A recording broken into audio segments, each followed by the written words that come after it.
Supreme court of Pakistan में अहम तरीन समाअत हुई है। इमरान खान साहब को हॉस्पिटल मुंतकिल करने के हवाले से, फैमिली से मुलाकात के हवाले से और सबसे बढ़ के जो कल जेल सुप्रिटेंडेंट ने मेडिकल रिपोर्ट जमा करवाई है, काफ़ी तशवीशनाक है। पाकिस्तान तहरीक इंसाफ में काफ़ी तशवीश पाई जा रही है। मेरे साथ मौजूद हैं नईम हैदर पंजोता साहब, पाकिस्तान तहरीक इंसाफ के रहनुमा हैं। इम्पोर्टेंट तरीन समाअत हुई है और मुमकिन तौर पर मोस्ट प्रोबेबली आज इम्पोर्टेंट तरीन डेवलपमेंट हो सकती है इमरान खान साहब की बहनों से मुलाकात के हवाले से। पंजोता साहब बहुत बहुत शुक्रिया सर। आज जो प्रोसीडिंग हुई है किस कदर आप मुतमईन हैं? 3 साल से गुज़श्ता इमरान खान साहब जेल में हैं और 9 माह से वो कैद तनाई में। सर देखिए, बहुत शुक्रिया, बड़ी नवाजिश आपने मौका दिया। आज सुप्रीम कोर्ट के अंदर इमरान खान साहब के मुकदमों की समाअत थी। 3 मुकदमात की 3 मेंबर बेंच ने आज समाअत की। उस समाअत के अंदर जो 4 चीज़ें जो हैं आपके सामने मैं रख देता हूँ। नंबर 1 ये है कि सुप्रिटेंडेंट अडयाला जेल अथॉरिटीज़ जो रिस्पोंडेंट्स थे उनको अदालत ने कहा कि अदालत में होना चाहिए था, वो क्यों नहीं आए। उन्होंने फौरी तौर पर उन्हें तलब कर लिया। उन्हें कहा गया है कि आप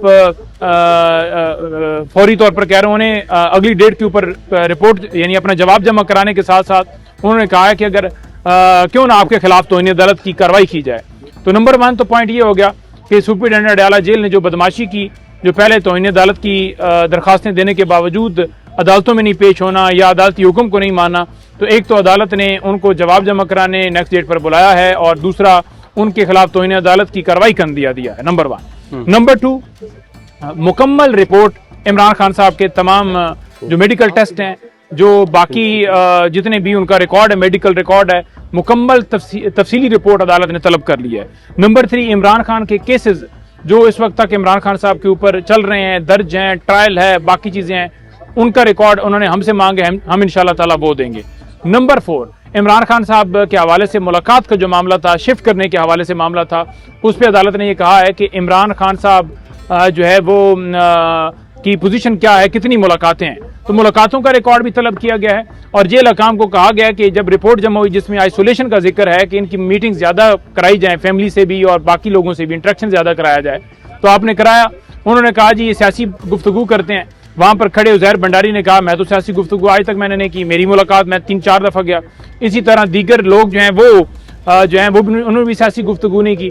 बाकी बहनों की हद तक अगर आप कहते हैं कि अंडरटेकिंग देनी है कि वो गुफ्तगू ना करें, तो हम देने के लिए तैयार हैं। और डॉक्टर फैसल जासम वो भी कितनी दफ़ा मिल के आए हैं, उन्होंने कभी सियासी गुफ्तगू नहीं की।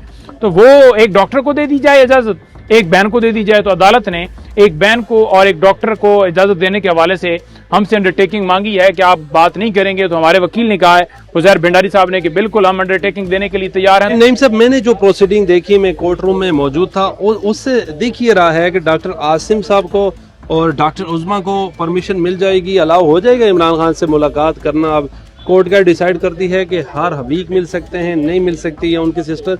और मीडिया पर कैटेगोरिकली एक जज साहब ने कहा, ऑनरेबल जस्टिस साहब ने, कि आपने खान साहब की सेहत पर सियासत नहीं करनी, सियासत करनी है तो इलेक्शन करें, इलेक्शन कंटेस्ट करें। ये बड़ा कैटेगोरिकली जज साहब ने कहा। लेकिन जज साहब को नहीं कहना चाहिए, क्योंकि इससे पहले जब नवाज शरीफ जेल में थे किसी जज ने ऐसे कहा, उस वक्त गारंटियां मांगी जाती थी कि मंगल तक जो है आप इमरान जो नवाज शरीफ है उसकी जिंदगी की गारंटी देते हैं। आज अदालत क्यों नहीं गारंटियां मांग रही, क्यों नहीं गुफ्तगू कर सकते? वो गुफ्तगू कर सकते हैं, लेकिन इशू ये है कि अब क्योंकि हेल्थ का मामला है तो पूरी कौम कंसर्न है, फैमिली, हम तमाम लोग इस हवाले से परेशान है कि खान साहब तक एक्सेस कम से कम हो जाए। तो हम देखें ना, एक स्टेप पीछे इसलिए हटे हैं क्योंकि खान की सेहत के ऊपर हम कंप्रोमाइज नहीं कर रहे। लेकिन अदालतों को चाहिए था कि ना सियासी गुफ्तगू पर पाबंदी लगाते, ना इमरान खान साहब की मुलाकात के अंदर जो हर्डल्स पेश कर रहे हैं उसके हवाले से कोई रखना डालते या अल्तवा करते या डिले करते। फौरी तौर पर एक्सेस भी कराते, मुलाकातें भी कराते हैं और खान साहब को शिफ्ट कराया जाता। आज की प्रोसीडिंग से मैं देख रहा हूँ कि पीटीआई कुछ हद तक मुतमईन है, जो काफ़ी टाइम से मुलाकात नहीं हुई थी, जो उसके अलावा खान साहब की कंडीशन के हवाले से मेडिकल रिपोर्ट्स आई थी, काफ़ी तशवीश थी। कम से कम जो बहनें हैं 9 दिसंबर को या दिसंबर के किसी डेट को उज़मा खानम ने ही मुलाकात की थी, फिर इदारों पे बड़ी तनकीद की थी, उन्होंने प्रेस कॉन्फ्रेंस की थी, जो इमरान खान साहब ने बातें की, फिर उसके बाद तो मुकम्मल आपको बैन हो गया 9 बाबत। अब तो आप समझते हैं कि इस तरह की गुफ्तगू नहीं होगी। देखिए, बात यह है कि गुफ्तगू जो है वो पहले भी जो होती थी वो आइन और कानून के मुताबिक होती थी। वो मुल्क के साबिक वज़ीर आज़म हैं, सियासी कैदी हैं, सियासत में वो चैम्पियन हैं और इस कौम के लीडर हैं। 8 फरवरी को एक 2/3 अक्सरी से लोगों ने उनके वोट दिया। वो सियासत में हैं, तो जो सियासत में होगा वो सियासी बात करेगा, जो वकील होगा वो वकीलों वाली बात करेगा, जो डॉक्टर होगा उसको डॉक्टर के पेशे से रिलेटेड आप कैसे गुफ्तगू से रोक सकते हैं।